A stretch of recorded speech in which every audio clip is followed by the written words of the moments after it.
The crystal towers of Zerion Prime reached into the purple sky like frozen lightning. Inside the largest tower, 12 different alien species sat around a massive circular table that hummed with energy. Each species looked nothing like the others. Some had scales, others had fur, and a few seemed to be made of pure light. They called themselves the Galactic Council, and for over 3,000 years, they had kept peace across the galaxy. Speaker. Forthak stood at the center of the circle. His body was tall and thin like a giant insect with 4 arms and eyes that glowed green in the dim light. He moved one of his hands, and the air above the table filled with images of stars and planets. The other council members leaned forward to watch. "We have found another world," Forthak said in his clicking voice. The images showed a small blue planet spinning slowly in space. The third planet from a yellow star. The beings there call their world Earth. A creature that looked like a floating jellyfish made of silver light spoke next. "How long have they had technology, Speaker?" "Only 200 of their years," Forthak replied. More images appeared, cities full of lights, vehicles moving on roads and tall buildings reaching toward the sky. "But look at their progress." The council members watched as the images changed. They saw humans building machines, flying through their skies and even leaving their planet to walk on their moon. Steam engines became cars, simple radios became computers. Wooden boats became metal ships that could travel underwater. "This is impossible," said a being made of living rock. "No species develops this fast." "The humans do," Forthak answered. "In just 2 centuries they went from using animals for transport to splitting atoms. They now have weapons that could destroy their entire planet." A creature covered in blue fur and having 6 legs hit the table with one of its claws. "Then they are dangerous. We must act." Forthak nodded. "I agree, Council Member Grextar. But there is more." The images changed again, showing crowded human cities and busy factories. Their population grows without control. When we first found them, they numbered less than 1 billion. Now they are nearly 8 billion. "And they fight each other constantly," added another council member, this one looking like a giant snake with arms. "Their history is full of wars." The silver jellyfish floated higher. "What do our predictions say about their future?" Forthak made the air show new images, charts and numbers that glowed red. "If they continue at this rate, they will have faster than light travel within 50 years. They will spread to other worlds within 100 years. Our computers say they could control this entire arm of the galaxy within 500 years. Silence filled the room. The council had seen many species develop over the millennia, but none like this. Most species took thousands of years to develop basic technology. They grew slowly, learned wisdom, and joined the galactic community peacefully. The humans were different. "Have we tried to contact them?" asked the rock being. "No," Forthak replied.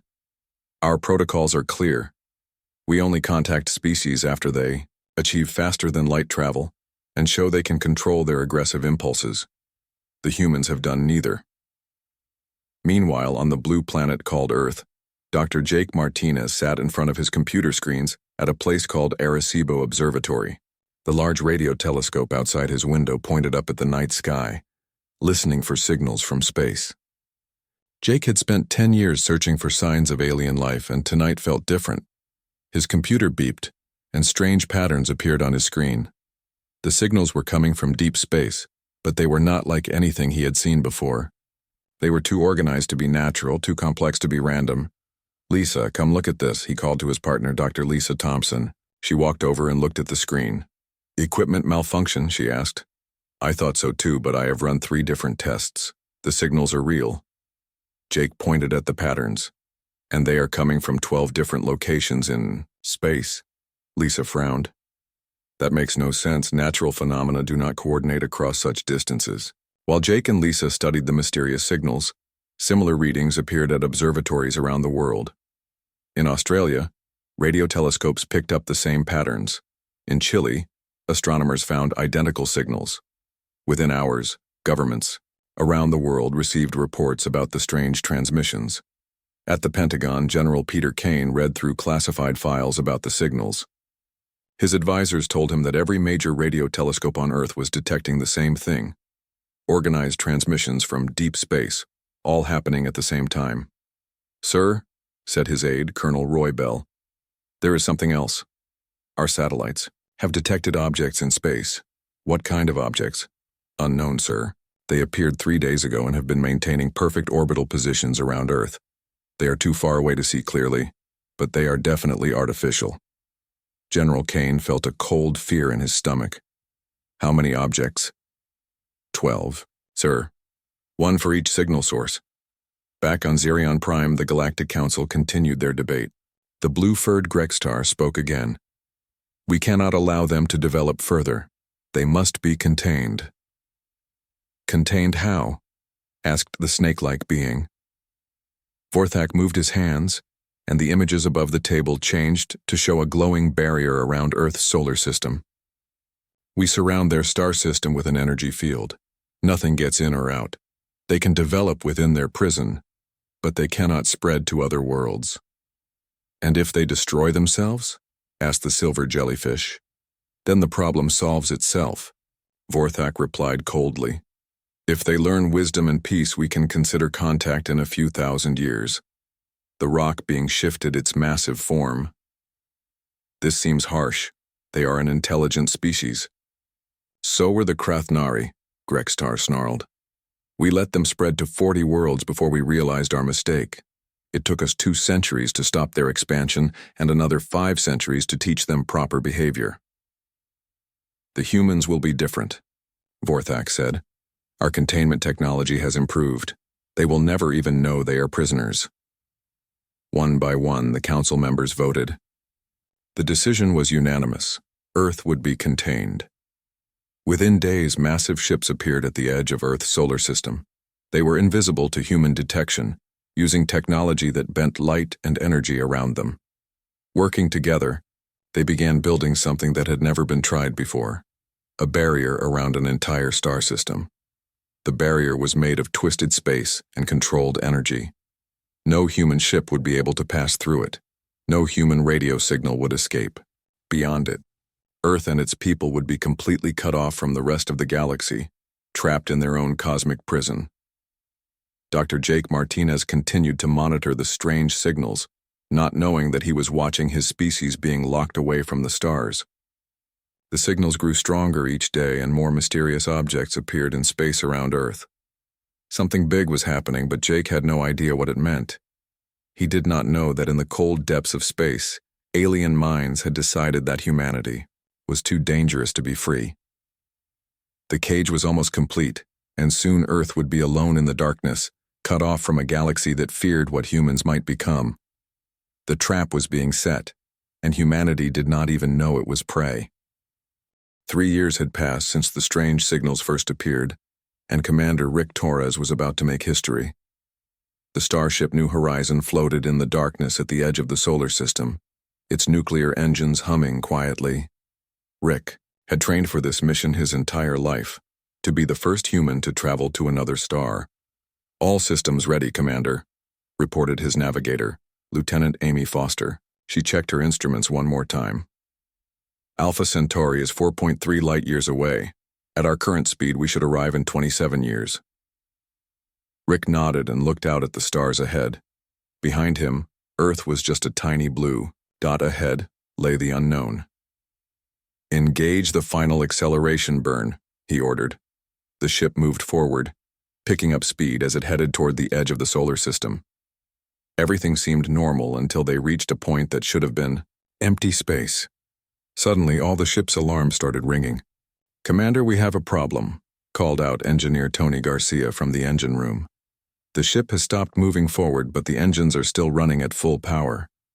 Rick looked at his instruments in confusion.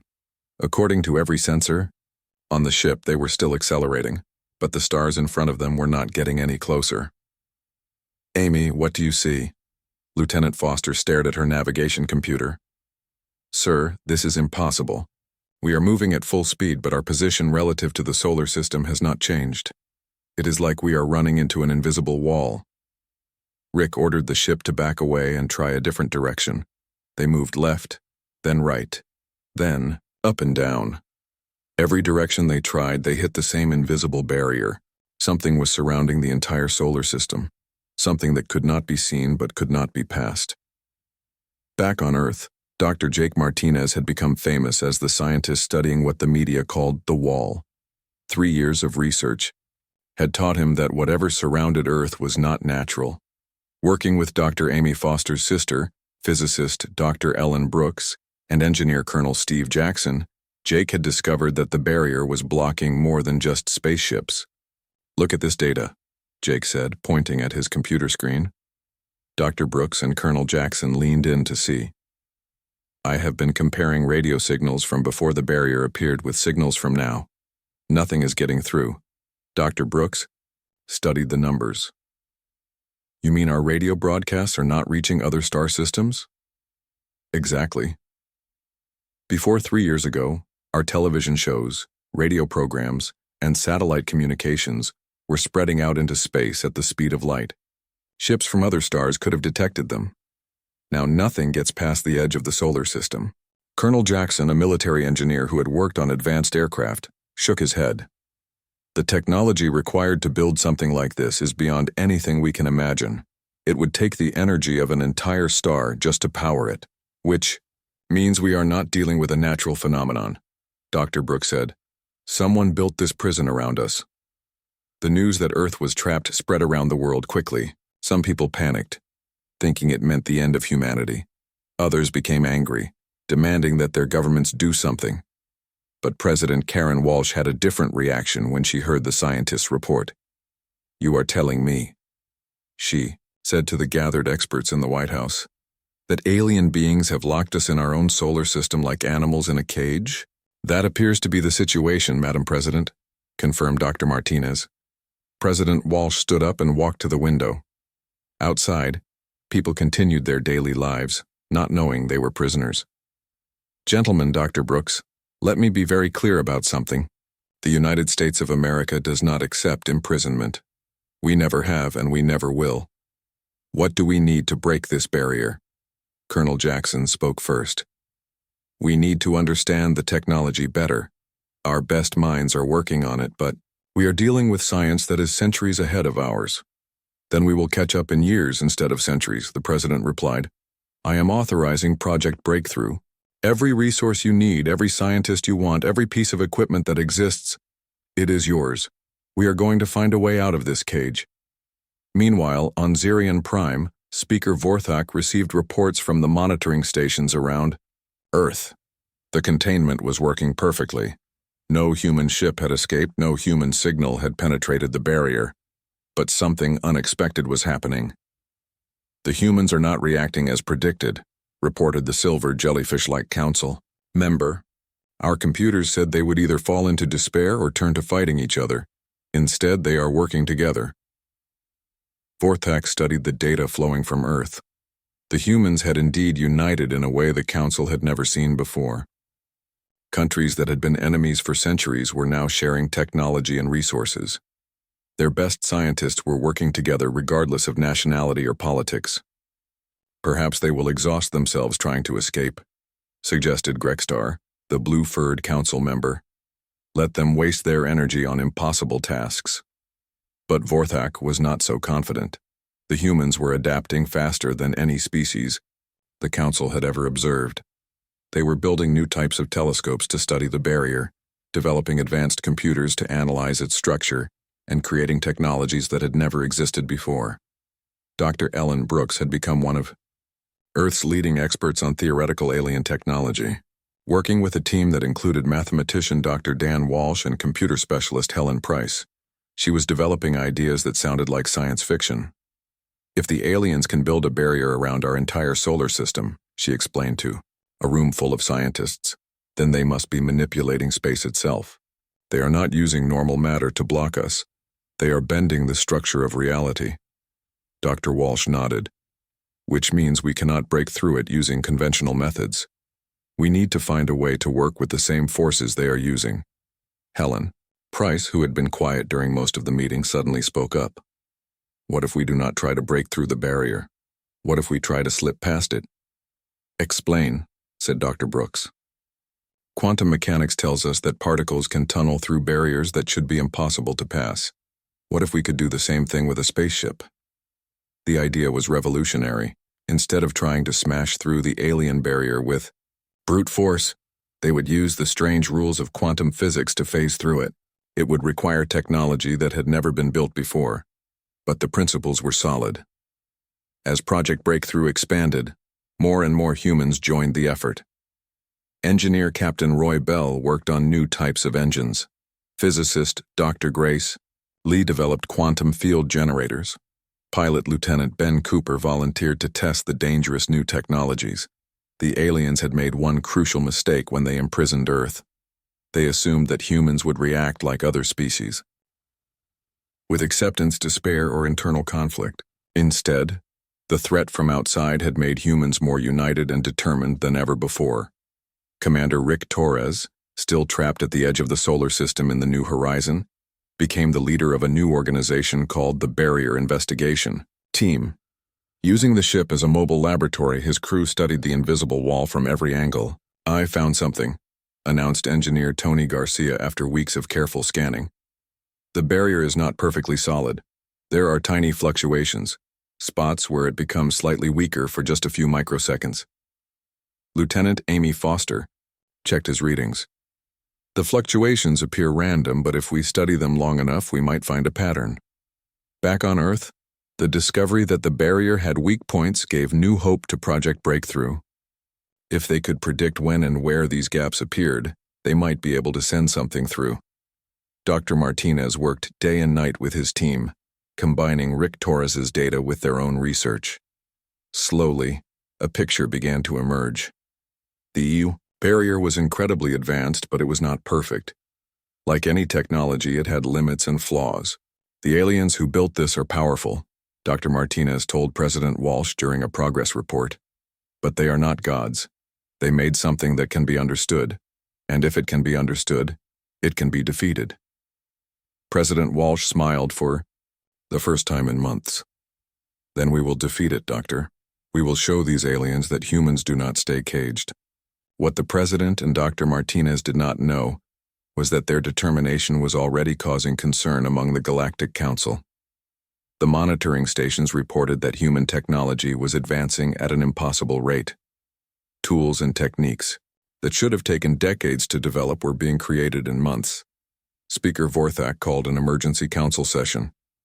"The human containment may not be as secure as we believed," he announced to the assembled aliens. "They are adapting to our technology faster than our computers predicted." "Then we increase the containment," growled Grextar. "Make the barrier stronger." "That might not be enough," Vorthak replied. "The humans are displaying characteristics we have never encountered. They refuse to accept their situation, and their refusal is making them more dangerous, not less." For the first time in 3,000 years, the Galactic Council was facing a problem they did not know how to solve. They had built the perfect prison, but the prisoners were not behaving like prisoners at all. Commander Rick Torres stared at the data for the 100th time, but now he was seeing something new. After 6 months of studying the alien barrier from his position at the edge of the solar system, patterns were finally emerging from what had seemed like random fluctuations. "Amy, look at this," he called to Lieutenant Amy Foster, who was running calculations at the navigation station. "The weak spots in the barrier, they are not random at all." Lieutenant Foster joined him at the sensor display. "Show me." Rick pointed to the screen where tiny blips of light showed the barrier's fluctuations over time. Every 17 minutes and 33 seconds, a gap appears in the same location. It only lasts for 3 nanoseconds, but it happens like clockwork. "That is not possible," Foster said, then stopped herself. Nothing about their situation was supposed to be possible. "Wait, let me check something." She pulled up 6 months of data and ran it through the computer. Her eyes widened. "Rick, there are 12 different spots where this happens. Each one has its own timing, but they all follow patterns." Back on Earth, Dr. Jake Martinez received Rick's data transmission with growing excitement. working with quantum theorist Dr. Dan Walsh and computer specialist Helen Price. He had been developing theoretical ways to exploit any weaknesses in the barrier. Now they had real weaknesses to work with. If we can predict exactly when these gaps will appear, Dr. Walsh said, studying the timing data, we might be able to send something through them. Helen Price was already working on the calculations. The gaps are incredibly small, only a few atoms wide, and they last for almost no time at all. But if we could compress a signal into a quantum packet and fire it at exactly the right moment, Dr. Martinez felt his heart racing. We could get a message through to the outside galaxy. The idea was brilliant but seemed impossible to execute. They would need to compress an entire message into a space smaller than a grain of sand, and fire it with perfect timing at a target they could not see. The slightest error would mean complete failure.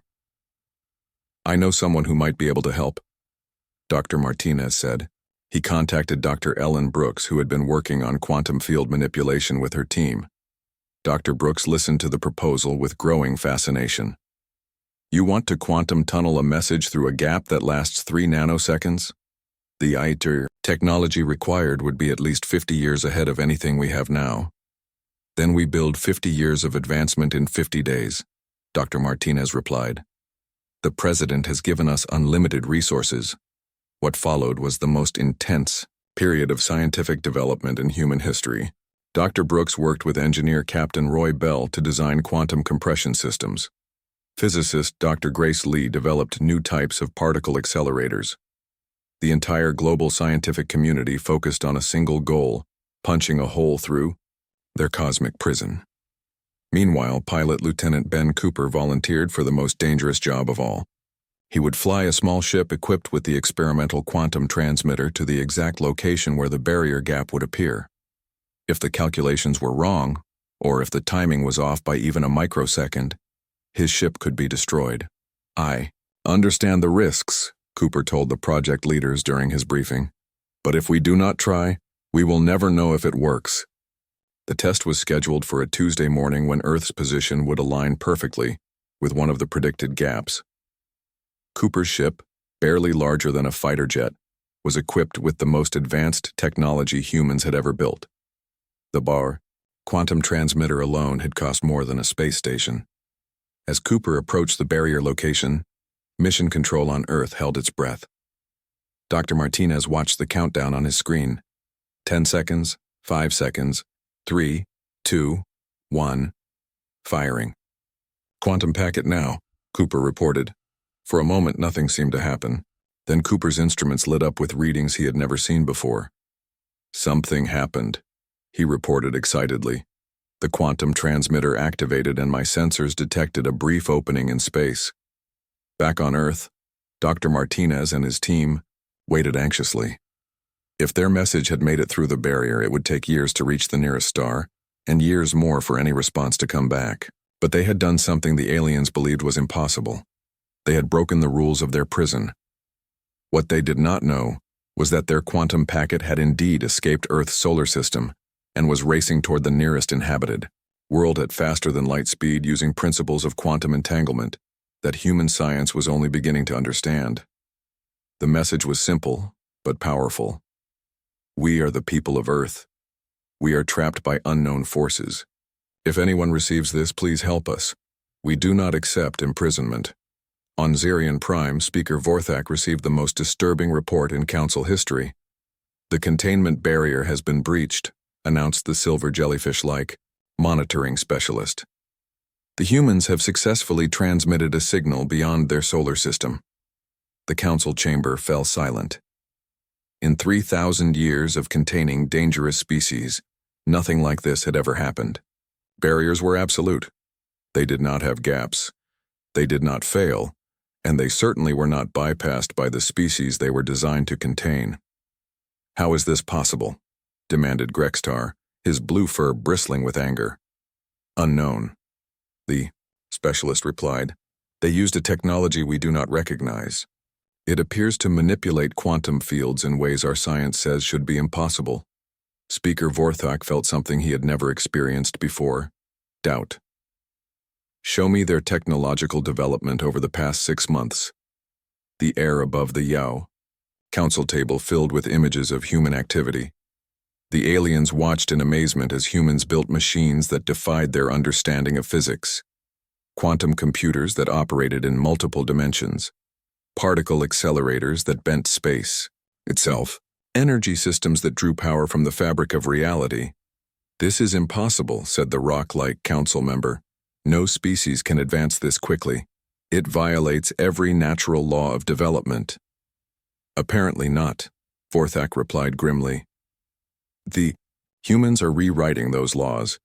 The council faced a choice they had never confronted before. They could tighten the containment, making the barrier stronger and adding new restrictions. Or they could do something that went against every principle they believed in.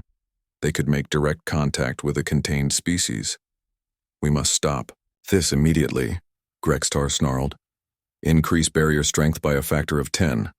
Add gravitational distortions to prevent their ships from reaching the barrier edge. Show them that resistance is futile." But Speaker Vorthak was studying the human data more carefully. "Look at their response patterns," he said. "Every time we have made containment stronger, they have become more determined, not less. Each obstacle we place in their path only encourages them to find new solutions." The snake-like council member raised its head. "What are you suggesting, Speaker?" "I am suggesting that we may have made an error in our assessment of human psychology. They do not respond to barriers the way other species do. Barriers make them more dangerous, not less." While the council debated, human ingenuity was already at work on the next breakthrough. Dr. Brooks had been studying the alien technology for months, and she was beginning to understand how it worked. The barrier was not just a wall, it was a complex system that maintained itself by drawing energy from space itself. "If we can disrupt the energy flow," she explained to her team, "we might be able to create larger gaps in the barrier, not just big enough for messages, but big enough for ships." Engineer Captain Roy Bell looked at her calculations. "The power requirements would be enormous. We would need to generate more energy than our largest nuclear plant." "Then we build bigger power plants," Dr. Brooks replied. "Or better yet, we learn to tap into the same energy sources the aliens are using." The idea was revolutionary. Instead of fighting against alien technology, humans would learn to use it for themselves. They would turn the aliens' own weapons against them. Dr. Grace Lee joined the project with her expertise in high-energy physics. "If the barrier draws power from space itself," she reasoned, "then space itself must contain far more energy than we ever imagined. The aliens have learned to tap into this energy. We can learn the same thing." Working around the clock, the human team made breakthrough after breakthrough. They discovered how to detect the energy fields the aliens used. They learned to manipulate these fields on a small scale. And most importantly, they began to understand that the alien technology was not magic. It was science. Just science that humans had not discovered yet. The first test of their new understanding came when Dr. Martinez tried to expand one of the tiny gaps in the barrier. Using a device that Dr. Brooks had designed, he fired a beam of specially modified energy at the barrier during one of its weak moments. The result exceeded all expectations. Instead of a gap the size of an atom lasting 3 nanoseconds, they created an opening the size of a basketball that lasted for almost a full second. "It worked," Dr. Martinez announced to his amazed team. "We can make holes in their prison wall." Lieutenant Ben Cooper, who had been waiting for this moment, immediately volunteered for the next test. "Let me take a ship through one of these holes. If we can get even one person outside the barrier, we can prove that escape is possible." The plan was approved at the highest levels. Lieutenant Ben Cooper felt his heart pounding as his small ship approached the predetermined coordinates at the edge of the solar system. Behind him, Earth appeared as a tiny blue dot, but ahead lay something that no human had ever seen: the space beyond their cosmic prison. "Control, this is Freedom 1. Cooper spoke into his radio. "I am in position and ready for barrier breach." Back on Earth, Dr. Jake Martinez watched dozens of screens showing Cooper's ship from every possible angle. "Freedom 1, we show the gap opening in 10 seconds. Remember, you will have exactly 1.7 seconds to pass through." Cooper gripped, his controls tighter. His ship, barely larger than a fighter jet, carried the most advanced technology humanity had ever created. Dr. Ellen Brooks's quantum field disruptor was mounted beneath the hull, ready to widen the gap in the alien barrier. Dr. Grace Lee's energy collectors would gather data about the alien technology as he passed through it. 5 seconds, announced Dr. Martinez, the 432 activating disruptor now. Space in front of Cooper's ship suddenly twisted like water going down a drain. Where there had been empty blackness, now there was a shimmering hole in reality itself. Through the gap, Cooper could see stars that looked different, cleaner somehow, as if a dirty window had been wiped clean. Gap is open, Freedom 1, go now. Cooper pushed his engines to maximum power and shot forward through the hole in space. For a terrifying moment, his ship was surrounded by swirling energy that made his instruments scream warnings. Then suddenly he was through. Freedom 1 to control, Cooper called out, his voice shaking with excitement. I am outside the barrier. Repeat, I am outside the solar system barrier. On Earth, mission control erupted in cheers. Dr. Martinez felt tears in his eyes as he watched Cooper's ship flying free in space that no human had ever touched before. They had done it. They had escaped their cosmic prison, but Cooper's joy was short-lived. His long-range sensors detected something that made his blood run cold. Control, I am picking up massive objects approaching the solar system. They are big, and they are heading straight for Earth. The alien response was swift and overwhelming. 12 enormous ships, each the size of a small city, dropped out of faster-than-light travel at the edge of Earth's solar system. They had been waiting for this moment, ready to crush any human attempt at escape. Speaker Vorthak stood in the command center of the lead ship, watching displays that showed the tiny human vessel that had somehow broken through their containment. So they have finally done it, he said to his officers. They have proven that they are too dangerous to be allowed freedom. Orders, Speaker? Asked his military commander, a being that looked like a giant crab made of metal. Seal all gaps. In the containment barrier, double its strength, and prepare the pacification weapons. We may need to reduce human population to manageable levels. Back on Earth, Admiral Paul Roberts received emergency reports from observatories around the world. The alien ships were no longer hiding. They sat in space like dark mountains clearly visible to anyone with a telescope. How many ships? Admiral Roberts asked his aide. 12 confirmed, sir. Each one is approximately 15 kilometers long. Our computers estimate they could carry millions of troops. Admiral Roberts felt the weight of responsibility on his shoulders. As Earth's highest-ranking military officer, he was responsible for defending a planet that had no real weapons capable of fighting in space. Get me President Walsh immediately. President Karen Walsh listened to the reports with growing determination rather than fear. Admiral, how long do we have before they reach Earth? Unknown, Madam President.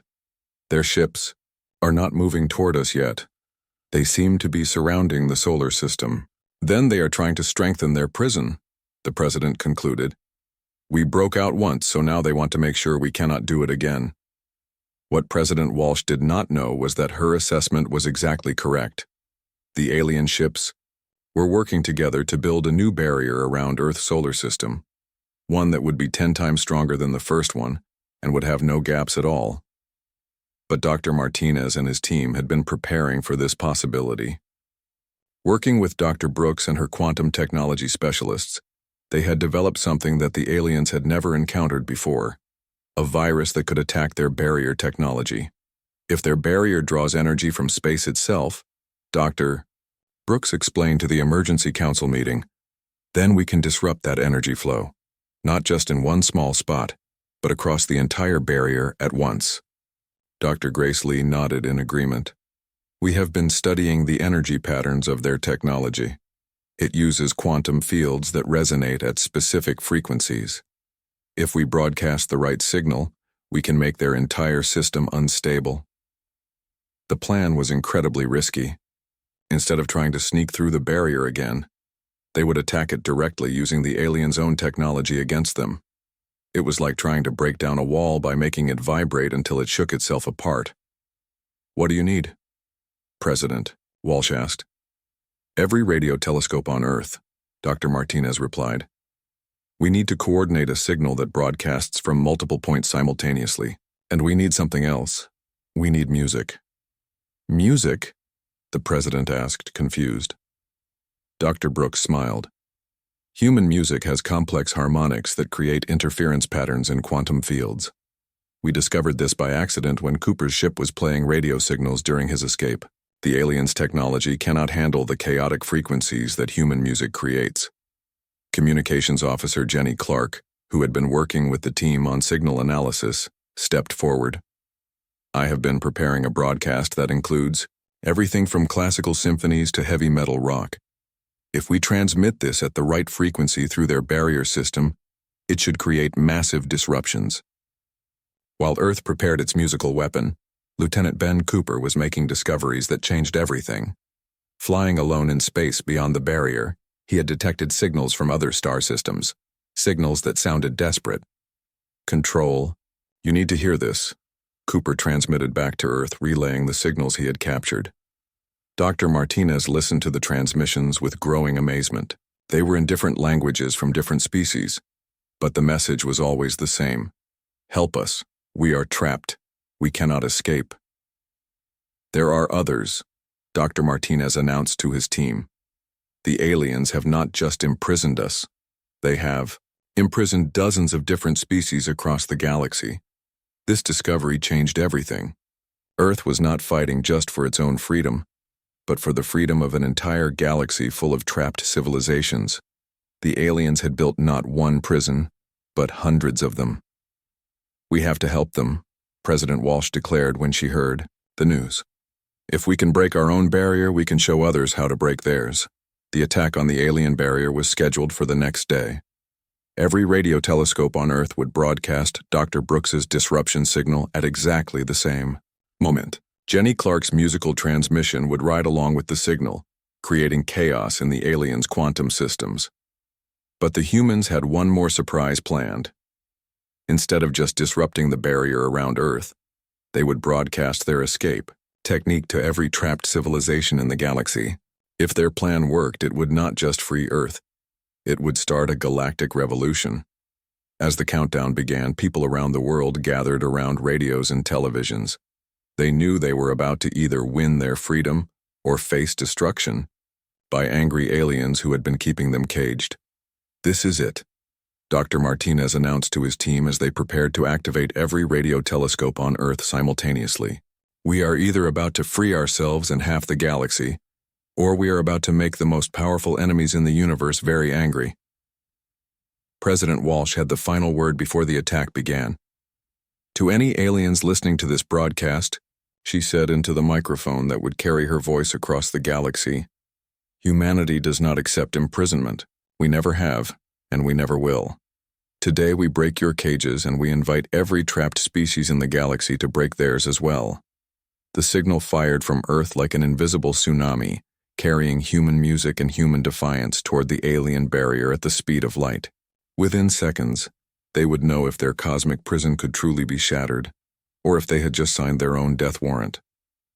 Cooper, watching from outside the barrier, saw the first effects immediately. Control, the barrier is fluctuating. I can see energy patterns spreading across its entire surface like cracks in ice. The war for galactic freedom had begun, and humanity had fired the first shot. The alien barrier around Earth's solar system shattered like glass hit by a hammer. Lieutenant Ben Cooper, watching from outside the prison, saw cracks of brilliant light spread across the invisible wall until the entire structure collapsed in, a shower of energy that lit up space for millions of kilometers. Control, the barrier is down, Cooper reported, his voice filled with amazement. I repeat, the barrier has completely failed.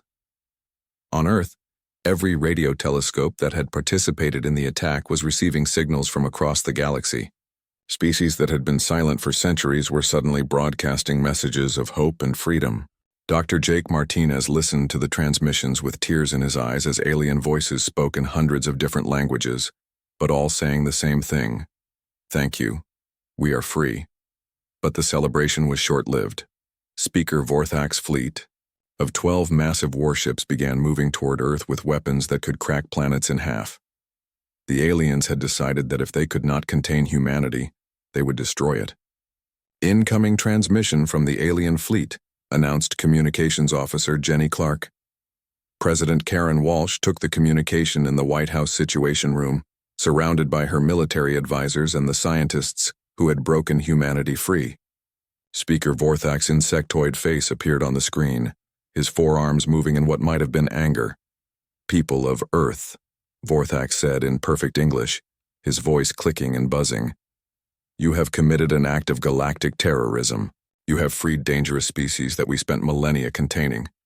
You will surrender immediately or we will reduce your planet to space dust." President Walsh stood up and looked directly into the camera. "Speaker Vorthak, I am President Walsh of Earth. Let me be very clear about something. We do not surrender. We never have and we never will. You imprisoned us without cause, and now you threaten us with destruction because we escaped.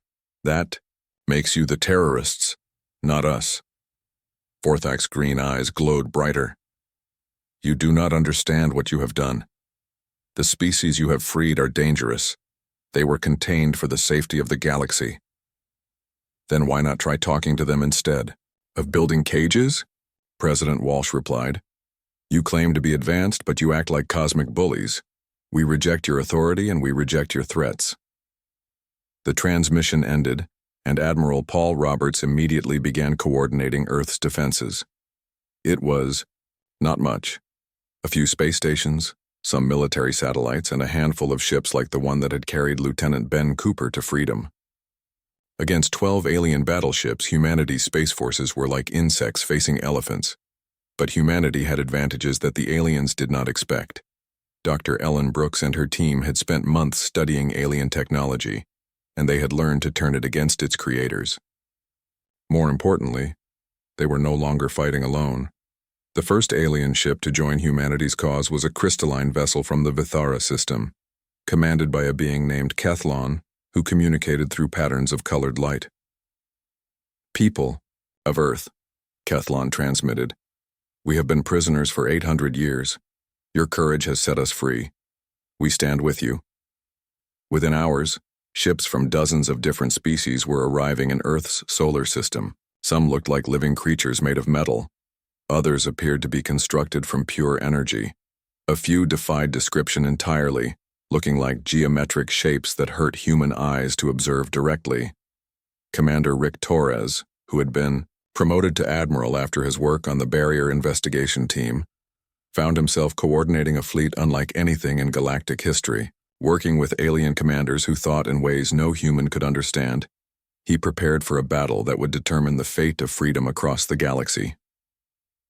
"This is incredible," Torres told his aide, Captain Roy Bell, as they watched the alien ships take defensive positions around Earth. "6 months ago, we did not even know aliens existed. Now we are commanding a galactic alliance." The battle began when Speaker Vorthak's fleet opened fire on the mixed force defending Earth. Alien weapons that could melt mountains struck shields made from crystallized starlight. Ships that moved faster than thought dodged missiles that could track targets across multiple dimensions. But the most important weapon in the battle was not any advanced technology. It was the broadcast system that Dr. Martinez and Jenny Clark had used to destroy the barrier. While the space battle raged, they were transmitting escape instructions to every imprisoned species in the galaxy. "This is Earth calling all contained civilizations," Dr. Martinez broadcast on frequencies that reached across thousands of star systems. "You do not have to stay in your cages. We are sending you the technical data to break your barriers. Join us and together we can end the Council's reign of imprisonment." The response was immediate and overwhelming. On 1,000 different worlds, alien scientists who had given up hope of ever seeing the stars again began building the quantum disruptors that could free them.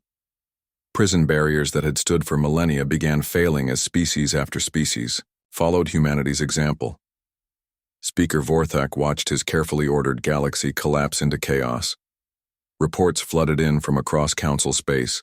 Contained species were escaping, alliance fleets were forming, and the age of enforced peace was ending. "Sir," reported his military commander, "we are receiving surrender requests from several Council worlds. The Zenthari have voted to join the human alliance. The Mordak are refusing to maintain their assigned barrier systems." "Then we will maintain order by force," Vorthak replied, but his confidence was shaking. The battle around Earth was not going as planned. The combined fleet of freed species was fighting with a desperation and creativity that his tactical computers could not predict. The turning point came when Dr. Grace Lee and her team completed their most ambitious project yet, a weapon that could turn the Council's own technology against them. Using principles they had learned from studying the barrier, they created a device that could shut down alien ships by disrupting their power systems. "Firing quantum disruptor," announced Captain Alex Turner from his ship, the USS Freedom. The weapon struck one of the Council battleships, and the massive vessel simply stopped. Its lights went out, its weapons powered down, and it began drifting helplessly through space. "It works," Captain Turner reported.